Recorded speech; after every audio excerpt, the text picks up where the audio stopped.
आपने भगवान विष्णु के दशावतार की कथा तो पढ़ी या सुनी होगी, लेकिन हम इससे अलग हटक आपको ऐसी पौराणिक कथा बताने वाले हैं जिससे आपके शायद की पढ़ाई या सुना होगा। आओ आज हम बताते हैं भगवान विष्णु और गरुड़ की पौराणिक कथा। गरुड़ और विष्णु की पौराणिक कथा। ऋषि कश्यप की कई पत्नियां थीं जिनमें से दो वनिता और कद्रू थी। ये दोनों ही बहनें थीं जो एक दूसरे से ईर्ष्या रखती थी। दोनों के पुत्र नहीं थे तो पति कश्यप ने दोनों को पुत्र के लिए एक वरदान दे दिया। वनिता ने दो बलशाली पुत्र मांगे जबकि कद्रू ने 1000 सर्प पुत्र रूप में मांगे जो कि अंडे के रूप में जन्म लेने वाले थे। सर्प होने के कारण कद्रू के 1000 बेटे अंडे से उत्पन्न हुए और अपनी मां के कहे अनुसार काम करने लगे। दोनों बहनों में शर्त लग गई थी कि जिसके पुत्र बलशाली होंगे हारने वाले को उसकी दास्ता स्वीकार करनी होगी। इधर सर्प ने जो जन्म ले लिया था लेकिन वनिता के अंडों से अभी कोई पुत्र नहीं निकला था। इसी जल्दबाजी में वनिता ने एक अंडे को पकने से पहले ही फोड़ दिया। अंडे से अर्धविकसित बच्चा निकला जिसका ऊपर का शरीर तो इंसानों जैसा था लेकिन नीचे का शरीर अर्धपक्व था।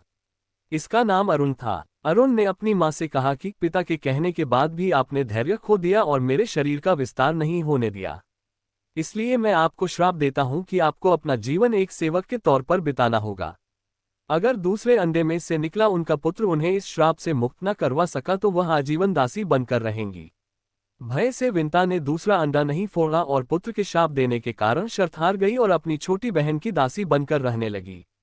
बहुत लंबे काल के बाद दूसरा अंडा फूटा और उसमें से विशालकाय गरुड़ निकला जिसका मुख पक्षी की तरह और बाकी शरीर इंसानों की तरह था।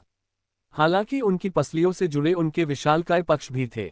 जब गरुड़ को ये पता चला कि उनकी माता तो उनकी ही बहन की दासी है और क्यों है ये भी पता चला तो उन्होंने अपनी मौसी और सर्पों से इस दासत्व से मुक्ति के लिए उन्होंने शर्त पूछी।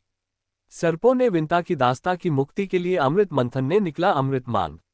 अमृत लेने के लिए गरुड़ स्वर्ग लोक की तरफ तुरंत निकल पड़े। देवताओं ने अमृत की सुरक्षा के लिए 3 चरणों की सुरक्षा कर रखी थी। पहले चरण में आग की बड़े पर्दे बिछा रखे थे, दूसरे में घातक हथियारों की आपस में घर्षण करती दीवार थी और अंत में 2 विषैले सर्पों का पहरा। वहां तक भी पहुंचाने से पहले देवताओं से मुकाबला करना था। गरुड़ सबसे भीड़ गए और देवताओं को बिखेर दिया। तब गरुड़ ने कई नदियों का जल मुख में ले पहले चरण की आग को बुझा दिया। अगले पथ में गरुड़ ने अपना रूप इतना छोटा कर लिया कि कोई भी हथियार उनका कुछ न बिगाड़ सका और सांपों को अपने दोनों पंजों में पकड़कर उन्होंने अपने मुंह से अमृत कलश उठा लिया और धरती की ओर चल पड़े।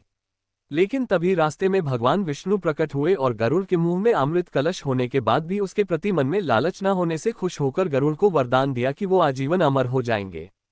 तब गरुड़ ने भी भगवान को एक वरदान मांगने के लिए बोला तो भगवान ने उन्हें अपनी सवारी बनने का वरदान मांगा। इंद्र ने भी गरुड़ को वरदान दिया कि वो सांपों को भोजन रूप में खा सकेगा। इस पर गरुड़ ने भी अमृत सकुशल वापसी का वादा किया। अंत में गरुड़ ने सर्पों को अमृत सौंप दिया और भूमि पर रखकर कहा कि यह रहा अमृत कलश। मैंने यहाँ इससे लाने का अपना वादा पूरा किया और अब यह आपके सुपुर्द हुआ, लेकिन इसे पीने के आप सभी स्नान करें तो अच्छा होगा।